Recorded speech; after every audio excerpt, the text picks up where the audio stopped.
এই ঘোষিত শাস্তিতে আমরা আপাতত সন্তুষ্ট। আশা করি এটা উচ্চ আদালতে গেলেও এই রায় কার্যকর থাকবে। এটা 3 মাসের মধ্যে করা সম্ভব বলে আমি মনে করি। কার্যত 6 কার্য দিবসের মধ্যে আমরা রামিসার মতো এরকম বেদনাদায়ক একটি ঘটনার বিচার করতে সক্ষম হয়েছে। এটা বাংলাদেশের ইতিহাসে প্রথম। যদি আমাদের সাবকন্টিনেন্টে দেখি, ইতিপূর্বে 1882 সালে নদিয়া সেশনস কোর্ট মুল্লুক চাঁদ নামে এক ভদ্রলোককে তার 9 বছরের শিশুকন্যাকে হত্যার দায়ে একদিনে বিচার কাজ সম্পন্ন করেছিলেন। সেই জায়গা আমাদের এরপরে আর এত দ্রুত সম্ভব না।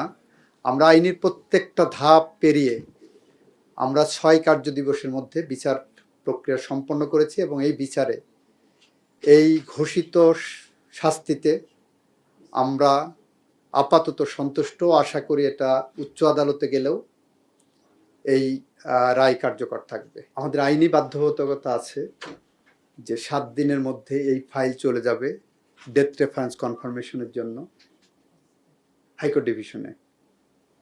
হাইকোর্ট ডিভিশনে যাওয়ার পরে আপনারা যারা কোর্ট বিট করেন তারা জানেন যে এই সমস্ত মামলায় পেপার বুক রেডি করতে হয়। পেপার বুক বাইরে করার সুযোগ নাই। পেপার বুক সুপ্রিম কোর্টের তত্ত্বাবধানেই হয়। এরপরে সুপ্রিম কোর্ট সিরিয়ালে এই মৃত্যুদণ্ডগুলোর বিষয় নিষ্পত্তি করেন। এর ভিতর থেকে 2টা মামলায় আমি অ্যাটর্নি জেনারেল থাকা অবস্থায় মাননীয় প্রধান বিচারপতির বিশেষ আদেশে হাইকোর্ট থেকে নিষ্পন্ন করতে সক্ষম হয়েছিলাম। তার একটি ছিল মেজর সিনহা হত্যা মামলা, আর একটা ছিল বুয়েটের আবরার ফাহাদ হত্যা মামলা। আমি যখন রামিসার এই ঘটনার বিষয়ে মাননীয় প্রধান বিচারপতির সাথে কথা বলেছি, উনিও আমাকে বলেছেন এই খোলার পরে এই সমস্ত সব ডেথ রেফারেন্সগুলোই খুব দ্রুত নিষ্পত্তি করার জন্য আরও বেশি ফোকাসড সিদ্ধান্ত নেবেন এবং আমি এই বিষয়টা লেগে থাকবো যাতে করে যেগুলো আপনারা বললেন এবং আজকে রামিসার সহ যত দ্রুত সময়ের মধ্যে সম্ভব আমরা এটা নিষ্পত্তি করার চেষ্টা করব। কার্যকর না হওয়াটা যেমন একটা ফ্রাস্ট্রেশনের জায়গা, আবার এই কারণেই যে ঘটনা ঘটছে সেটা আপনারা হয়তো কেউ কেউ বলতে পারেন, কিন্তু আমার কাছে মনে হয় না যে সম্পূর্ণ সেইটাই কারণ। এটা ওয়ান অফ দ্য রিজনস হইতে পারে, কিন্তু এইটাই একমাত্র কারণ না।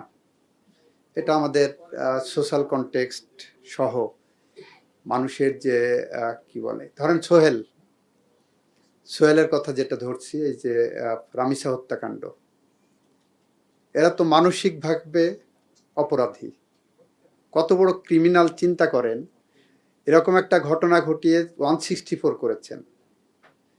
এরপর বিচারকে অন্য খাতে প্রবাহিত করার জন্য মামলার রেকর্ডে যা নাই এরকম আরেকজনকে টেনে এনে ওর উদ্দেশ্যই ছিল যে বিচার প্রক্রিয়াটা কতটা বিলম্বিত করা যায়, মানুষ ভুলে যায় কিনা, মানুষ তার এটা থেকে দৃষ্টি অন্যদিকে নেয় কিনা।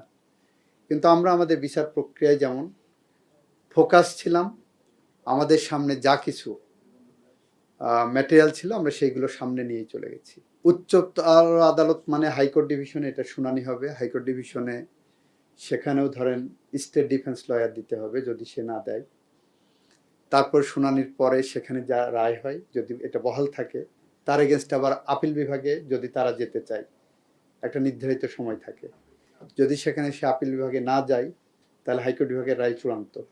আর আপিল বিভাগে গেলে সেখানে নিষ্পত্তি হওয়ার পরে রিভিউ পর্যন্ত একটা বিধান আছে। এখন আইনের এই স্তরগুলো আপনার এক্সজস্ট না করে যদি আমরা এই রায় কার্যকর করতে চাই, সেটা আরেকটা দিক উন্মোচন হবে, আরেকটা প্রশ্ন আসবে। তো সব কিছুকে মাথায় রেখে, যেমন আমরা অনেকেই প্রশ্ন করেছেন এর আবার স্টেট ডিফেন্স লয়ার কি, এর পক্ষে কেন লয়ার দেওয়া হয়েছে। তো ন্যায় বিচার নিশ্চিত করতে গেলে আমাদের এই প্রশ্নগুলোর মুখোমুখি হতে হয়, আমরা হই, কিন্তু আমাদের একই সাথে সমাজ সভ্যতা এবং ন্যায় বিচারের পথ যাতে কোনোভাবে প্রশ্নবিদ্ধ না হয় সেদিকে আমাদের খেয়াল রাখতে হবে।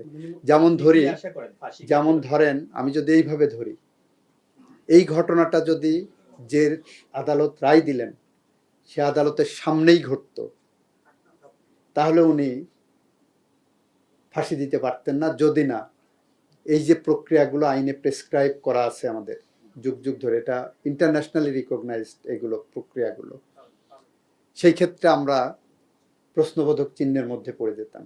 তা আমরা সেই জায়গাটা রাখতে চাইনি বলেই এর থেকে দ্রুততম সময়ের মধ্যে করা আমাদের জন্য সম্ভবপর ছিল না। রাষ্ট্রপতি শুনেন, একটা হলো 1 সপ্তাহের মধ্যে যদি ফাইলটা আসে, আমরা যদি তার পরের সপ্তাহ থেকে এটাকে পেপার বুকে দিয়ে দিতে পারি, পেপার বুক যদি 15 দিনের মধ্যে আমরা শেষ করতে পারি, তারপরে যদি বিশেষ বিবেচনা এটা শুনানি করা হয়, শুনানি যদি 2 সপ্তাহের মধ্যে করি, তারপরে অ্যাপেলের ডিভিশনে যাবে, এটা 3 মাসের মধ্যে করা সম্ভব বলে আমি মনে করি, নির্ভর করে। কিন্তু প্রত্যেকটা মামলায় তো আমরা এরকম ফাস্টটাকে দিতে পারবো না, এই কারণে আমরা একটা ওয়ে আউট বের করার চেষ্টা করছি, how fast we can do that.